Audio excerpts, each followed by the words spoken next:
Qué ganas había de decir que Gavi ha vuelto. El canterano lo hizo en un partido perfecto. Otro más del Barça de Hansi Flick. Un 5-1 al Sevilla que sirve para iniciar de la mejor manera posible la semana más importante de lo que llevamos de temporada, donde el Barça esperará al Bayern en Montjuic y visitará el Santiago Bernabéu el próximo sábado. Había muchísimas ganas de decir que Gavi ya está aquí, que Gavi vuelve a sentirse jugador, y había también muchas ganas de hacer esta lupa porque el Barça volvió a golear y a jugar un partido fantástico. Así que en este vídeo vamos a analizar todo lo que hizo bien el Barça de Hansi Flick. Vamos allá.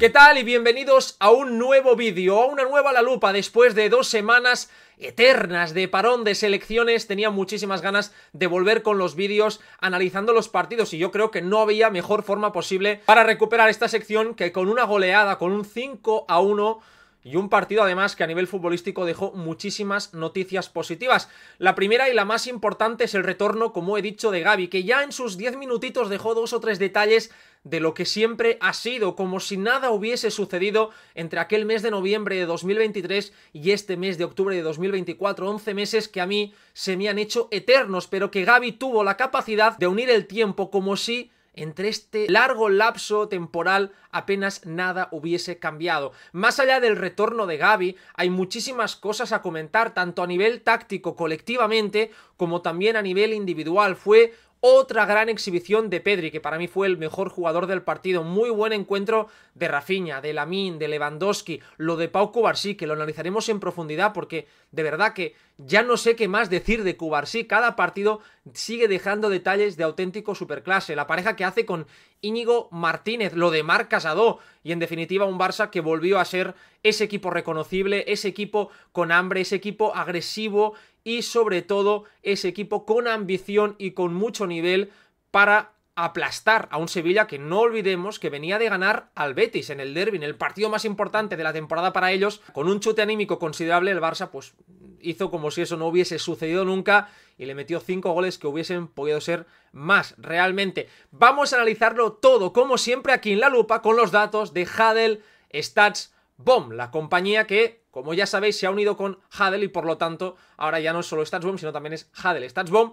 Así que empezamos, como siempre, con el mapa de pases del equipo de Hansi Flick para ver qué es lo que buscó el técnico alemán. Vamos allá. Este es el mapa de pases del FC Barcelona de todos sus titulares.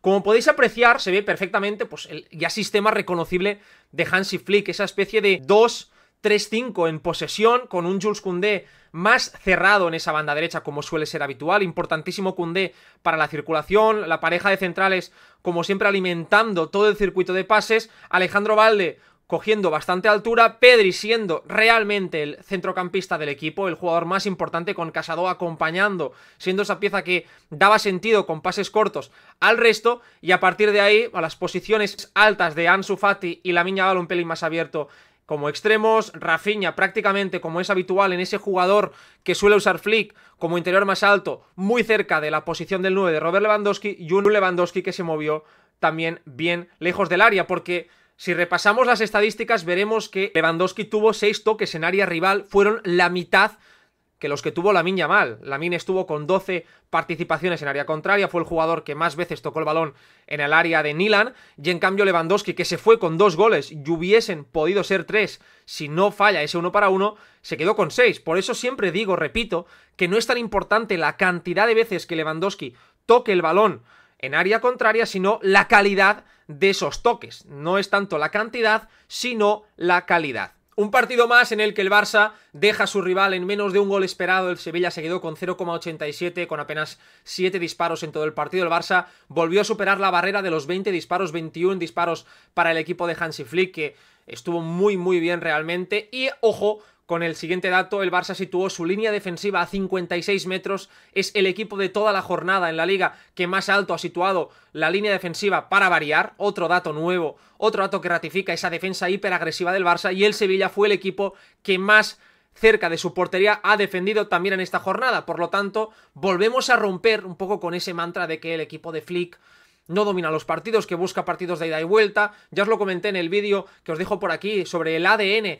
y el Barça, de por qué Hansi Flick es un entrenador con mucho ADN, 67% de posesión, un equipo completísimo que no es solo capaz de dominar los partidos, sino que también, evidentemente, lo sabe acelerar, y eso es lo que vamos a ver en este vídeo. Así que sin más dilación, ahora sí, empezamos ya con todo lo que nos dejó tácticamente el partido del Barça. Vamos allá. El primer apunte que me parece interesante es lo que buscó el Sevilla. El Sevilla lo que buscó es dejar al extremo izquierdo, en este caso es Ejuke, ese jugador más pendiente de Jules Koundé. Fijaos cómo Ejuke se quedó sobre todo pendiente de Koundé. ¿Por qué? Porque el Barça es habitual que salga por su perfil diestro con Jules Koundé y con Lamine Yamal. Esa zona con Cubarsí, Koundé, Lamine es la zona más fluida del equipo, y por lo tanto Pimienta decidió situar una especie de 4-3-3 sin balón, dejando a su extremo izquierdo un pelín más pendiente de esa posición. El otro punto interesante es que uno de los mediocentros, en este caso Nemanja Gudel, se quedó pendiente de Rafinha, en este caso del interior más alto del Barça, para tratar de evitar que se conectase con él y el Barça pusiese a correr al resto. Esos fueron los ajustes que buscó García Pimienta, y el Barça poco a poco se fue adaptando, porque ya es habitual ver que son los rivales los que evidentemente cuando juegan contra este Barça se están adaptando, porque el nivel es tan alto que si no modifican lo que venían haciendo es muy difícil ya ni siquiera que puedan competir. Por parte del Barça, como es habitual, vimos un sistema que ya nos es familiar, con muchísimos jugadores dentro. Fijaos aquí, por ejemplo, cómo el Barça acumula a Rafinha, Marc Casado, Pedri, Ansu Fati, también Lewandowski, que se ha dejado caer en ese circuito asociativo que busca sobre todo tener a muchos futbolistas cercanos para poder conectar dentro, para poder ya atacar la profundidad a través de los pases de los centrales. El Barça con ese sistema buscó sobre todo pues tener hundido al rival y por lo tanto dominar a nivel colectivo la situación táctica en el campo del Sevilla. Lo primero que tenemos que señalar del partido es la enorme capacidad del equipo por recuperar la pelota lo más rápido posible. Al Sevilla de Pimienta este inicio de temporada le está costando, es un equipo nuevo, es un equipo con caras nuevas, que quizás arriba le falta un punto de pausa también para poder juntarse, pero es un conjunto vertical. Ya lo vimos ante el Betis hace 2 semanas, como es un equipo que tiene capacidad para transitar. Por lo tanto, era un buen reto, sobre todo para defender la profundidad. Y el Barça recuperó, ojo al dato, 90 balones durante todo el partido. Cifra brutal. Fueron 26 en el último tercio. 26 pelotas recuperadas solo en el campo del Sevilla. Para que nos hagamos una idea, el Sevilla durante los 90 minutos recuperó solo 6. O sea, la diferencia es absolutamente abismal. El equipo de García Pimienta no pudo recuperar la pelota en el campo del Barça, aunque lo intentó. En cambio, el equipo de Hansi Flick se hartó de robar muy arriba, y ahora os voy a enseñar el mapa de presiones del Barça y el mapa de balones recuperados para que entendamos todo lo que provocó la presión de Hansi Flick. Para empezar, el mapa de presiones del Barça, fijaos este mapa cómo se ve que el Barça sobre todo donde apretó más fueron en las alas, ¿no? Tanto en banda izquierda como en banda derecha, pero sobre todo en campo contrario, solo en campo rival en la zona más de Luque Bacchio, en esa zona donde el Sevilla logró escaparse alguna vez, pero fijaos cómo en el perfil diestro el Barça tuvo un control absoluto en campo contrario, con un Koundé que está entendiendo las mil maravillas cuándo tiene que saltar, cómo achicar espacios, minimizando por lo tanto el riesgo de una posible transición, también con la presencia de Rafinha y de Lamine Yamal, que son dos de los jugadores más agresivos, y el Barça, como podéis ver, no paró de recuperar balones. Aquí tenéis el mapa de balones recuperados en el último tercio por parte del Barça, 26 balones y como la mayoría en zonas centrales. Con 4 balones recuperados están Robert Lewandowski, ojo con Lewandowski que está impresionante, y eso es en gran medida también al buen trabajo de Hansi Flick dosificando al polaco. Ayer solo jugó 64 minutos. También con 4 Pedri González, que para mí fue el MVP del partido ayer. Y también con 4 Marc Casado, que estuvo impecable. De hecho, fijaos, por ejemplo, en esta acción, minuto 5 de partido, cómo el Barça está presionando en campo contrario. Fijaos la agresividad, aquí se ve perfectamente todos los jugadores que el Barça mete en este último tercio. Marc Casado, Pedri, Ansu Fati, Rafinha, Jules Koundé, más adelantado que los interiores del FC Barcelona, Lamine Yamal y Lewandowski, todo medio Barça apretando en sector de balón. Y mirad aquí abajo en la pantalla cómo Casado ya anticipa el pase, se adelanta a Peque, y cómo Casado se anticipa y por lo tanto el Barça ya recupera el balón con 6 jugadores cercanos, lo que permite por lo tanto atacar en ventaja, porque el Sevilla no está preparado para esa pérdida y porque el Barça tiene a muchos futbolistas cercanos para poder conectar un ataque rápido. Otra más en la que el Barça logra hacer muy corto el campo del Sevilla. Aquí es Ejuke, el extremo de calidad del Sevilla que viene a recibir. Fijaos cómo Jules Koundé lo está persiguiendo, maniatando al extremo. Fijaos cómo Koundé lo está siguiendo de muy cerca. Pedri está tapando esa opción de pase por dentro y Marc Casado ya va a anticipar lo que va a suceder. Fijaos cómo el balón va para Peque, Casado se lanza al suelo en una de las acciones más reconocibles ya del canterano azulgrana. Y finalmente el Barça, de nuevo, con Marc Casado a la cabeza, vuelve a recuperar el balón y vuelve a controlar posicionalmente al Sevilla. Casado es el jugador del partido que más presiones ganó, con 6, solo por detrás de Jules Koundé con 8. Por lo tanto, eso ya nos da una muestra del enorme trabajo del canterano y de la capacidad también del francés para atar en corto a sus extremos, para no dejar que girasen y por lo tanto para hacer en definitiva el campo como un tobogán inclinado constantemente hacia la portería del Sevilla. El Barça sigue haciendo el campo realmente muy suculento para el rival. Mirad la línea defensiva donde está, esta línea defensiva del FC Barcelona, cómo está marcándola en el centro del campo, y esto invita de forma bastante ostensible al contrario a tener que jugar en largo. El Barça está apretando muy bien por delante de la línea de balón en un 4-2-4 que lo que busca es precisamente que la pelota vaya hacia el portero, y una vez llega Nyland, lo importante es que ahí Rafinha no le deja pensar, no pueden jugar hacia Badé porque está apretando a Ansu Fati, también tienen apretados a los pivotes, por lo tanto la única opción es juego en largo, y con ese juego en largo lo que logra el Barça es que Iñaki Peña pues lo hace bien, sale de su portería y finalmente termina despejando la pelota para terminar recuperando el balón y que el Sevilla no pueda salir una vez más. De hecho, el Barça solo permitió que el Sevilla diese 13 pases en el último tercio. Es la peor cifra de la temporada para el Sevilla y la peor de esta jornada en Liga. Solo 13 veces, solo hubo 13 pases del Sevilla en el último tercio del Barça, una cifra bajísima. Eso es un mérito tremendo, porque lo que nos está enseñando es que los rivales del FC Barcelona no tienen tiempo para instalarse en campo contrario, que el Barça apenas pierde altura, que no tienen que defender su área. Y es evidente cuál es el riesgo, que es que te cojan la espalda, como se vio en la jugada del 5-1. Pero yo creo que eso tiene unos beneficios enormes, mucho más grandes que no minimizar esos riesgos y que el rival, por lo tanto, te pueda controlar. Dicho esto, tengo muchísimas ganas de empezar con el que para mí es el primer gran nombre propio de este partido y que juntamente con su compañero explican en gran medida el gran inicio del Barça, y es el de Pau Cubarsí. Ayer Pau Cubarsí, de hecho, reviviendo el partido en diferido, volviéndolo a ver con calma, todavía me sorprendió más el encuentro que jugó el futbolista del Estañol. ¿Por qué? Defensivamente estuvo impecable, tuvo situaciones comprometidas que las solucionó con una maestría brutal, estuvo muy bien a la hora de gestionar la profundidad, volvió a anticipar, a hacer corto el campo, luego con balón, es que es un futbolista que está marcando las diferencias de una forma absoluta. Y ojo con su compañero Íñigo Martínez, que volvió a estar a un nivel altísimo, fue el jugador del partido que más pases dio hacia el último tercio, con 16, fue el jugador del partido que más capacidad tuvo para meter al FC Barcelona en el último tercio del rival, y eso es muy importante. Vamos a ver lo de ambos jugadores, pero sobre todo deteniéndonos en Pau Cubarsí, para entender por qué, para entender que este Barça ataca tan bien, hay que mirar primero lo que hacen precisamente sus defensas. Vamos allá. Para empezar, la facilidad que tiene Pau Cubarsí para eliminar rivales. Este balón dividido, fijaos como Ejuke salta con agresividad, y aquí es difícil, porque lo normal es que un central pues se precipite, pierda la pelota, no se quiera complicar. Cubarsí, todo lo contrario, con esa calma que lo caracteriza, control para romper la presión de Ejuke. Fijaos como Ejuke queda por los suelos, y ahí ya tiene el pase limpio con pierna izquierda para tener ese 3 contra 2 en banda derecha. La capacidad, en este caso de Pau Cubarsí, ya no solo con balón, sino también sin él, para saltar. Mirad dónde salta Cubarsí, como un mediapunta. Esto es normalmente lo que hace el mediocentro del FC Barcelona, lo que hemos visto infinidad de veces con Sergio Busquets a lo largo de la historia en el Barça. Un jugador que en la frontal rival saltaba, era agresivo y minimizaba los espacios, pero lo está haciendo un central con 0-0 en el marcador, minuto 5 de partido, saltando hasta la media punta. ¿Para qué? Pues precisamente para evitar que el mediapunta rival se gire y que el Barça vuelva a recuperar el balón. Os quiero enseñar ahora una acción que os pido de verdad que os fijéis mucho en los otros partidos, en lo que hace Pau Cubarsí, porque es una de sus características más importantes e interesantes micro, un detalle micro muy importante. Cuando él recibe un pase, normalmente lo que suele hacer es darle mucho tiempo al delantero para que se acerque.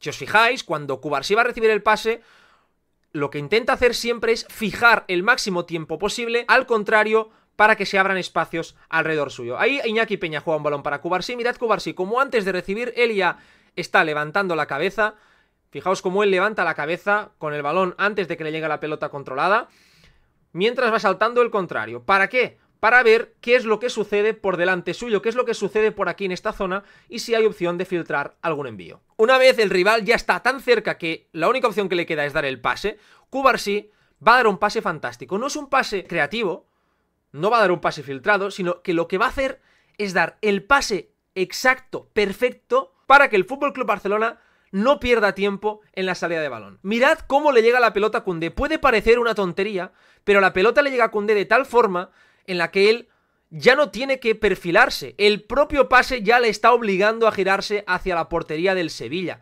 Y aquí es muy importante, ¿por qué? Porque un mal pase, que sería lo lógico teniendo en cuenta que Cubarsí da el pase totalmente presionado, un mal pase obligaría a Koundé a jugar hacia atrás y por lo tanto dejaría al Barça sin salida y probablemente ahí el Barça terminaría perdiendo el balón. Y es capaz de transformar una situación de desventaja en una situación de ventaja, porque el control de Koundé ya es hacia adelante y el FC Barcelona ya puede salir. Ayer Íñigo Martínez fue el segundo jugador del Barça que más balones largos dio, con un total de 11, pero ojo al porcentaje, 91% de acierto. Pedri dio 12, por ejemplo, y estuvo en el 75. Pau Cubarsí dio 9 y estuvo en el 78.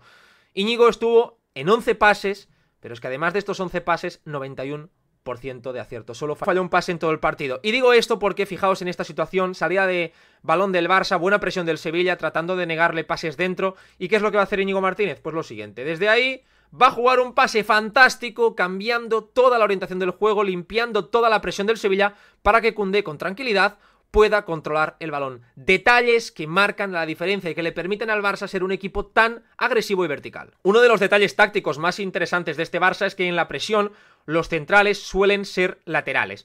¿Por qué? Porque los laterales, como en este caso tenemos a Jules Koundé, suben mucho su altura y el Barça lo que hace es bajar a Marc Casado el mediocentro entre centrales, precisamente ¿para qué? Para que los centrales puedan ir hacia afuera y por lo tanto el Barça sea un equipo muy ancho.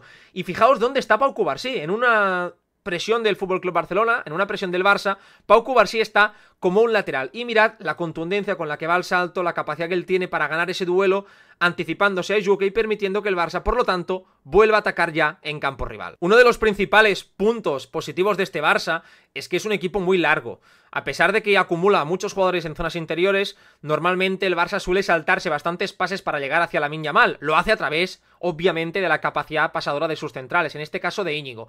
Pero es muy interesante fijarnos en lo que pasa lejos del balón.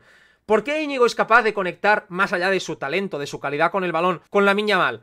Pues porque por delante suyo, fijaos lo que van a hacer estos dos jugadores, tanto Rafinha como Lewandowski, intercambiando posiciones, Rafinha como 9, Lewandowski un pelín más abierto, es atacar la profundidad. Se ve perfectamente como Lewandowski lo que hace es desmarcarse, mirad como la línea defensiva del Sevilla pierde altura, y lo que va a hacer Pedrosa, el lateral sevillista, es cerrar su posición, obviamente para tratar de evitar que se filtre el balón a su espalda, y para tratar de evitar, por lo tanto, una acción de gol. Pero lo que termina sucediendo es que Lamine Yamal recibe completamente solo, abierto, con tiempo, con espacio, para realizar el 1 para 1.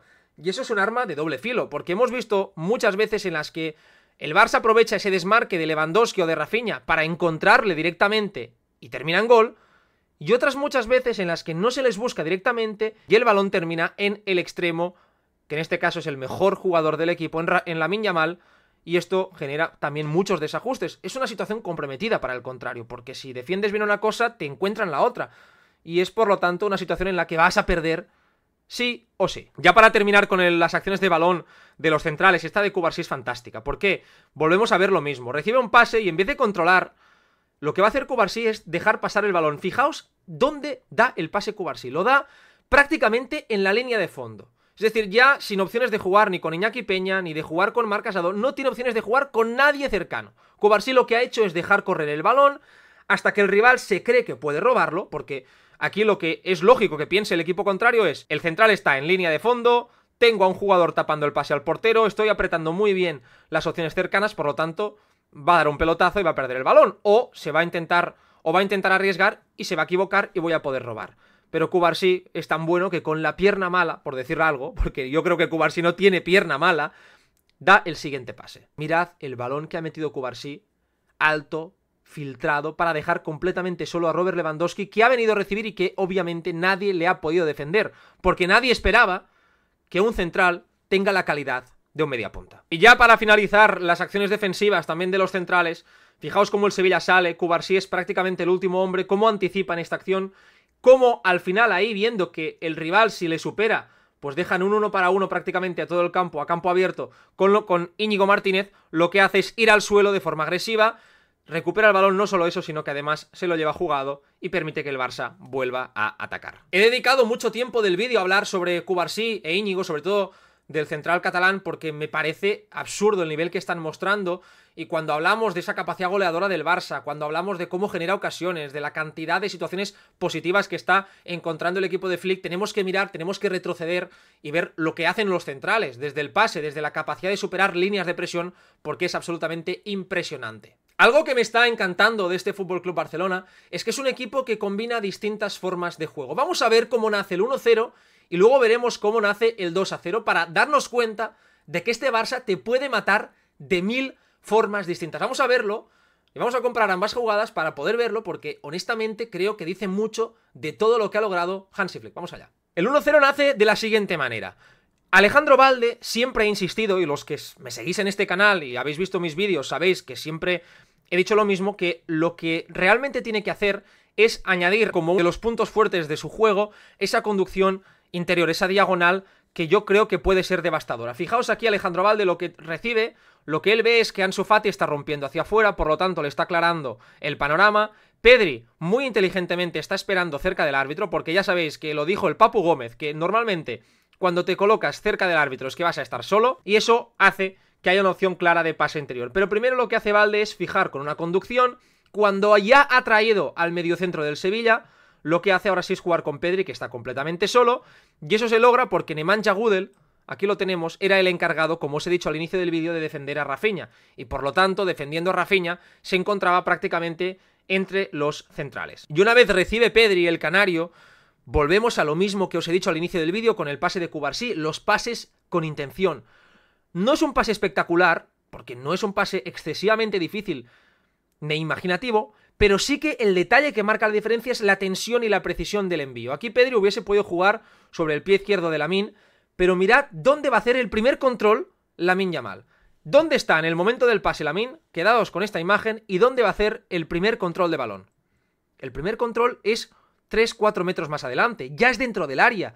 El Sevilla aquí, ¿qué es lo que está haciendo? Pues mirad la línea defensiva del Sevilla, corriendo hacia atrás, ya alocadamente, sin controlar referencias, y el Barça con 1, 2, 3, 4 y 5 jugadores en área contraria. En el momento en el que recibe el pase Rafinha, el Barça tiene a 6 jugadores, es decir, más de la mitad de los jugadores de campo en área del Sevilla. Allí es muy difícil que no sucedan cosas positivas. Un penalti, un disparo que haya un rebote, incluso el disparo directo de Rafinha y el gol, porque aquí el rival está en tensión, y finalmente ahí Rafinha termina provocando el penalti. Pero ¿cómo nace el 2-0? Vamos a ver la siguiente jugada, porque es muy interesante ver cómo nace el segundo gol del FC Barcelona. Todo parte de un saque de banda del Sevilla, y el propio Pedri, que es el que termina marcando el gol, fijaos cómo él anticipa el balón de Peque, él sabe dónde va a dar el pase Peque, se tira al suelo Pedri y toca la pelota lo justo para que se desvíe. A partir de aquí, el Barça inicia una transición, Lewandowski lo hace muy bien porque aguanta, porque da tiempo al Barça que se despliegue, y fijaos ya cómo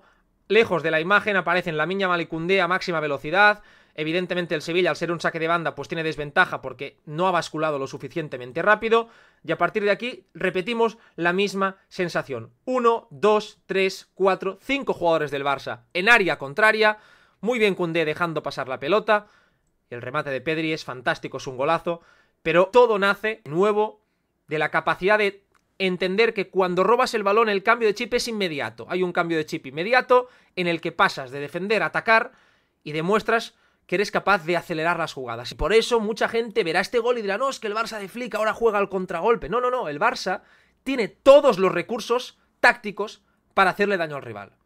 Y esto es lógico, porque tienes a muy buenos jugadores. De hecho, os voy a poner otra jugada para ver cómo este Barça de Flick es muy camaleónico. Minuto 35 de partido, el Sevilla, en una de las pocas acciones en las que puede pisar área contraria, muy bien Cubarsí se anticipa, ahí Cubarsí anticipa esta jugada, fijaos cómo hay un despeje, ¿y qué sucede? Hay un despeje de Cubarsí, Lamine Yamal aparece, y con la espuela Lamine Yamal, no se ve bien, pero deja el balón de espuela para Rafinha, y aquí Rafinha inicia la conducción. Y fijaros, vuelve a recibir Lamine Yamal, y el Barça ya tiene a los 4 atacantes corriendo. La defensa del Sevilla, fijaros, marcado fuera de posición, sin lateral izquierdo, con Badé intentando fijar a Lewandowski, pero también mirando a Lamine. Y aquí Lamine lo que va a hacer es meter un pase fantástico, una asistencia maravillosa para Lewandowski, que termina teniendo esta acción de gol que no marca. Es decir, el Barça en 35 minutos hubiese podido marcar 2 goles de transición, de ataques muy rápidos, en 3-4 pases. ¿Pero esto significa que el Barça sea un equipo que juegue al contragolpe? No,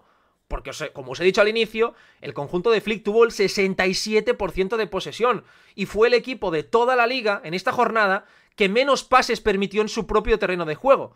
Eso significa que el Barça domina al campo rival, pero también añade matices tácticos para ser un equipo letal en transición. Ayer volvió a ser un partido en el que vimos a Rafinha jugando de interior. Ya sabéis que yo siempre he dicho que para mí la mejor versión de Rafinha en este curso está siendo de extremo izquierdo, pero por la lesión de Eric tuvo que entrar Ansu y por lo tanto vimos a un Rafinha de interior. Pero es que está el momento de confianza del brasileño, está en ese momento de trance que juega de 10 en todas las posiciones. Ayer Rafinha volvió a demostrar por qué es tan útil en este Barça. Os voy a enseñar un par de jugadas en las que podéis apreciar todo aquello que hace Rafinha, todo aquello que hace bien el brasileño, para que la posesión del Barça sea fluida y para que constantemente el equipo pueda amenazar en 1 o 2 pases.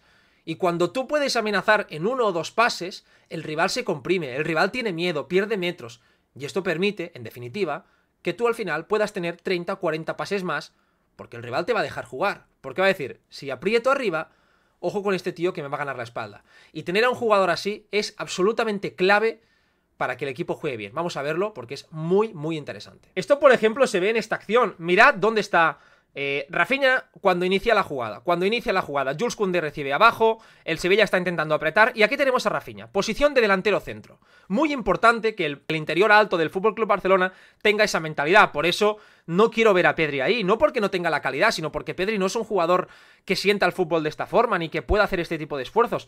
De ahí que yo creo que tenga mucho sentido con Dani Olmo, con Fermín y con el propio Rafinha. Creo que esos son los 3 jugadores, sobre todo por ese orden. Dani Olmo como primera opción, Fermín como su relevo y Rafinha como tercera opción de emergencia, si no hay nadie más, porque creo que el brasileño, sobre todo, es el extremo titular y hay mucha diferencia entre Rafinha en ese extremo y cualquier otra opción. Pero fijaos lo que va a hacer aquí Rafinha. Él ve que Koundé recibe con tiempo y con espacio y es una acción normal. El Barça está muy lejos de poder marcar gol, porque el Sevilla está bien posicionado, porque el Barça está lejos. Y lo lógico aquí es que Koundé vuelva a dar un pase hacia adentro, que Koundé juegue con Lamine, que se acerque Cubarsí y vuelvas a jugar hacia atrás, pero lo que tiene este Barça de Flick interiorizado es que cuando hay opción de pase y el delantero puede, se empiece a correr. Mirad, el pase de Koundé es fantástico, es una maravilla el pase de Koundé, y cómo Rafinha inicia ese desmarque y está a medio milímetro de lograr controlar el balón. Si aquí llega a controlar Rafinha y se va de Milan, hubiese sido el 3-0. Una acción fantástica que demuestra la capacidad que tiene este Barça de hacerte daño de 1000 formas distintas. Y en el segundo tiempo volvió a pasar una jugada muy parecida. De nuevo, Koundé recibe abierto, Lamine Yamal se acerca para recibir, el Sevilla está apretando bien y Rafinha, en este caso situado como extremo, atacando a la espalda de Pedrosa, del lateral del Sevilla. El balón de Koundé es fantástico y de nuevo, otra vez, en la que el brasileño conquista la espalda y en esta acción muy lejos de la portería, pero lo que hace es dar tiempo ya para que el equipo se instale en campo contrario. Pero el mejor jugador del partido fue Pedri González. El canario está a un nivel superlativo y yo ya, honestamente, no sé qué más añadir sobre el futbolista del FC Barcelona. Es el centrocampista de la liga de lo que llamamos de temporada. Y es la mejor noticia posible porque un buen Pedri es capaz de transformar a un Barça correcto en un gran Barça. Y esto muy pocos jugadores lo pueden hacer. Y ayer volvió a demostrar el por qué es un jugador muy completo. La capacidad que él tiene para gestionar la posesión, para luego acelerar el juego, para dar últimos pases, para además llegar al área, es completísimo. Y como siempre digo, está muy infravalorada la capacidad que tiene Pedri para recorrer metros. Os voy a enseñar el mapa de pases de Pedri primero para que veáis todo el terreno que ocupó y luego vamos con lo que hizo durante los 90 minutos. El mapa de pases del canario es fantástico porque, como se aprecia, solo falló 3 pases en todo el partido. Además, 2 de ellos fueron centros buscando un rematador. Por lo tanto, diríamos que gestionando el juego, Pedri solo falló un pase en los 80 minutos en los que estuvo en el terreno de juego. Fue fantástico el partido y, como podéis apreciar, cambios de orientación de izquierda a derecha buscando abrir el campo, balones buscando dar continuidad a la jugada, jugando para atrás para asegurar el juego, y además fue el futbolista de todo el partido que más pases hacia el área rival dio con 3, generando ocasiones claras y se pudo haber ido perfectamente con un gol y 1 o 2 asistencias. Como os decía, es muy importante Pedri porque él normalmente, fijaos aquí, aparece en la posición de mediocentro. Mirad dónde está Casado, más adelantado, y dónde está Pedri, apareciendo como el mediocentro. ¿Por qué? Porque él tiene la capacidad de gestionar el ritmo de partido. Él aparece aquí, mirad dónde están Ansu Fati, Rafinha, todos muy centrados, y lo que decide Pedri es abrir el campo y jugar hacia la banda derecha para encontrar ya en ventaja. Lo veis aquí abajo de la pantalla, a Lamine Yamal, fijaos como Lamine recibe en ventaja, 1 para 1, con el Sevilla hundido. Sevilla hundido, el Barça controlando a nivel posicional el último tercio, y eso es lo que permite Pedri, que con un solo pase ya te pone a jugar en ese último tercio. Después de Íñigo Martínez, ningún jugador del partido logró más balones hacia los últimos 25 metros del campo rival que el canario. 12 veces lo hizo, señal de que es el más mandón de toda su carrera. Otra acción en la que vemos que Pedri, por mucho que digamos, no, es que Pedri recibe de interior, Pedri es el centrocampista más importante del equipo, apareciendo de nuevo como mediocentro. Y es importante esta jugada para fijaros en los automatismos del Barça. ¿Qué hace Rafinha? Se mueve y se acerca mucho a la zona de balón. ¿Qué hace Gudel, el mediocentro? Le sigue. ¿Y Marc Casado qué es lo que va a hacer? Pues ve que hay un jugador en paralelo, por lo tanto queda un espacio en el cuadrado liberado. Lo que va a hacer Marc Casado es subir su posición, lo tenéis aquí, ¿para qué? Para fijar la posición del lateral rival, en este caso Pedrosa, y permitir que Pedri, con su calidad, encuentre a Lamine Yamal, como tenéis en pantalla, abierto y de nuevo en 1 para 1. Esta jugada para apreciar toda la capacidad, todo el repertorio técnico y todo lo que influye Pedri en el fútbol del Barça. Como podéis volver a ver, él es el que recoge la pelota. El primer pase lo recoge Pedri. Marc Casado un pelín más adelantado. Aquí tenemos a Casado, que la importancia precisamente de Casado es que es un futbolista que reclama poca atención, que él juega fácil, juega 1 o 2 toques, que está para presionar, para recuperar balones, para anticipar jugadas, y que con el balón no necesita tener mucha participación, sino que él está para acompañar, para ser el satélite, podríamos decir, del futbolista de más talento del Barça en el centro del campo, que es Pedri. Hay un movimiento por delante de Lewandowski, que como es habitual Lewandowski, mirad dónde está Lewandowski, como un extremo. Siempre os comento lo mismo, Lewandowski, si os fijáis en él durante el partido, le gusta muchísimo caer a esa banda izquierda y desde ahí iniciar desmarques de fuera hacia adentro. Eso le dio mucho espacio a Alejandro Balde. El pase de Pedri con pierna derecha, una vez ve el espacio que se ha abierto, es fantástico para que llegue Balde. Fijaos aquí como el Barça ya ha conquistado 15-20 metros más, ya a partir de ahí ya puedes volver a jugar. La jugada sigue avanzando y Pedri va a volver a recibir, en este caso acostado en banda izquierda, con tiempo y espacio para poder jugar, viendo el fútbol de cara. ¿Y qué es lo que va a hacer Pedri?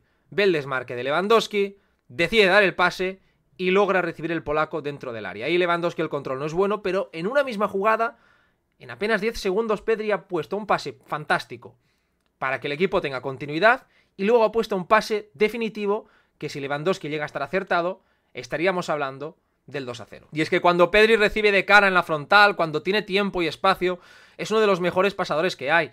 El año pasado ya lo comentaba, era uno de los mejores asistentes de Europa sin asistencias.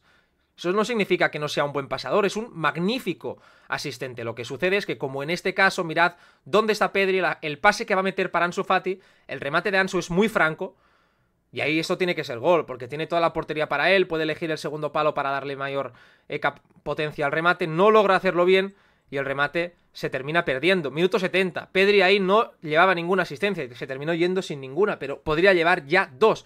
Y apenas 4 minutos después, fijaos Pedri lo que va a hacer. Aquí controla el balón y con el exterior del pie detecta de nuevo el desmarque por delante suyo, y con el exterior del pie da este pase para que Lamine Yamal dentro del área remate. Ahí el remate no es bueno y se pierde por línea de fondo. Los números de Pedri son buenos, 3 goles, 2 asistencias en 12 partidos disputados, son grandes números para un centrocampista más relacionado con la gestión del juego que con el último tercio. No hacen justicia a lo que estamos viendo del nivel del canario esta temporada. A mí ayer el partido del Barça me encantó. Es verdad que para mí hubo 2 notas negativas en el partido, o menos positivas. No, una de ellas no fue Alejandro Balde, porque creo que Balde, a pesar de que con balón fue quizás junto a Ansu Fati el menos fino de todos, creo que eso dice mucho más del resto que no mal de Balde. Defensivamente le vi bastante bien, vi que volvió a ganar duelos, hubo un par de balones al espacio que supo corregir, pero creo que los que más lejos estuvieron del nivel del resto fueron tanto Ansu Fati como Iñaki Peña. Iñaki tuvo muy poco trabajo, pero en algunas acciones me transmitió muy poca seguridad y luego le remataron 2 veces, una fue gol y fue fuera de juego y la otra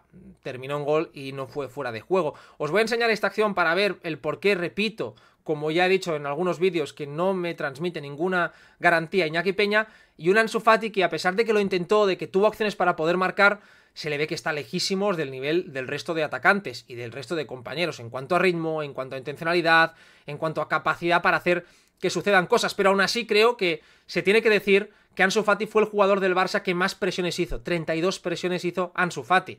Es un dato muy positivo porque demuestra que estuvo activo, que lo intentó, que estuvo agresivo, pero hay alguna jugada en la que se ve que no está llegando. Vamos a enseñar estas dos noticias un pelín más negativas del partido, porque creo que también merece la pena destacar aquello que quizás nos dejó un poco más de dudas. Lo primero es que cuando tú estás defendiendo tan lejos, fijaos dónde está defendiendo el Barça, esta es la jugada del 4-1 del Sevilla, el portero tiene que anticipar. Porque si tu línea defensiva está en campo contrario, si tu lateral, en este caso Jules Koundé, mirad dónde está Koundé, está prácticamente haciendo de extremo para presionar, el portero tiene que anticipar. ¿Qué sucede? Que cuando entra en el área el atacante del Sevilla, Iñaki Peña está todavía en el área pequeña. Claro, aquí tienes que achicar, tienes que estar por lo menos aquí. ¿Por qué? Este jugador no tiene opciones de pase. La única opción que tiene es o regatearte, y está llegando Íñigo Martínez por dentro, por lo tanto es mucho más difícil que el regate pueda ser hacia adentro, o disparar. Y si tú le niegas espacio, es mucho más difícil que el disparo sea bueno. ¿Qué es lo que sucede? Que en el momento del disparo, fijaos como Iñaki está en el área pequeña. Aquí es muy difícil parar, porque además Iñaki es un portero bajito, no tiene envergadura. No hablamos de un portero como Courtois, que con 2 metros te puede anticipar y achicar mucho más. En este caso, pues Iñaki es prácticamente invisible y el remate termina dentro. Y en el caso de Ansu Fati, solo un par de jugadas en las que se ve que no termina de estar del todo fino. Aquí Rafinha le mete un pase fantástico al primer toque, fijaos el pase de Rafinha es buenísimo, Ansu ataca muy bien la espalda, y una vez aquí Ansu, el balón le va favorable, él ha superado a Marcao, en vez de tirar un control largo e intentar rematar, Ansu intenta un recorte y termina perdiendo el duelo. Eso demuestra que no está bien físicamente, que no tiene ese punto de chispa y por lo tanto todavía está lejos de esa versión en la que Ansu, pues con un control orientado, podía encarar ya portería. Y la otra es esta acción en la que Ansu Fati, después de irse de Badé con un buen control, intenta lanzarse un autopase y lo que se ve pues es que con ese autopase, fijaos cómo le intenta marcharse, termina perdiendo la jugada, termina perdiendo el balón porque no tiene ese reprise en pocos metros. Pero no os creáis que vamos a terminar con esas dos, entre comillas, malas noticias, sino que vamos a hacerlo con Gavi, porque Gavi regresó y he querido destacar lo que hizo en esos 10 minutos para comentar el por qué creo que por lo menos lo que nos enseñó en el tramo final ante el Sevilla es para ser muy optimistas. Vamos allá. Lo primero es porque en la primera acción en la que hay contacto, después de una lesión de rodilla tan larga, después de una lesión tan complicada, en la primera acción en la que Gavi puede ir al contacto, fijaos lo que va a hacer aquí el bueno de Pablo, cómo ve que el Sevilla intenta salir, él se lanza como un auténtico perro de presa hacia la posesión rival y termina haciendo falta. Una falta que realmente no es dura, es una falta normal, pero que demuestra la agresividad y el nulo miedo que tiene Gavi. De cómo minuto 83, 4-0, cómo él va a la presión y cómo intenta recuperar el balón. Y esta es una gran noticia porque demuestra que no tiene miedo. Y lo más importante en estos jugadores, como le pasó a Ansu sobre todo, si os acordáis de Ansu cuando volvió, iba con miedo. Iba con muchas dudas. Es verdad que la lesión de Ansu fue muy complicada, que tuvo muchos problemas para volver al máximo nivel. Y con Gavi parece que no ha habido ningún problema físico. Por lo tanto, esto es una ya, por lo menos de entrada, gran noticia para el FC Barcelona. Y a la siguiente jugada, minuto 91, la primera vez en la que Gavi recibe presionado, va a hacer lo siguiente. Gavi recibe, le salta a un futbolista rival, control hacia la banda derecha y con el cuerpo como una peonza en una jugada tan típica de Gavi, engaña al rival, engaña al futbolista contrario y termina superándolo con esa vueltecita que es marca de la casa de Gavi, ese control orientado, esa capacidad que tiene para girar sobre sí mismo y termina provocando una falta. Dos jugadas que demuestran lo que es Gavi en esencia, un perro de presa y un jugador con enorme calidad y talento para superar presiones. Por eso os dije en el último vídeo que os dejo por aquí por qué lo quiero ver en la base de la jugada. Espero que os haya gustado este vídeo, os animo a suscribiros, a dejar un me gusta, a comentar todo lo que os apetezca, que ayudáis muchísimo a que esto siga creciendo y si os ha gustado además y lo compartís ya sería la pera. Así que nada, muchísimas gracias porque nos viene una semana fantástica, previa del Barça-Bayern mañana, lupa del Barça-Bayern el jueves, previa de Clásico el viernes y ya el próximo lunes la lupa del Barça-Real Madrid. Así que muchísimas gracias y nos vemos en el siguiente vídeo.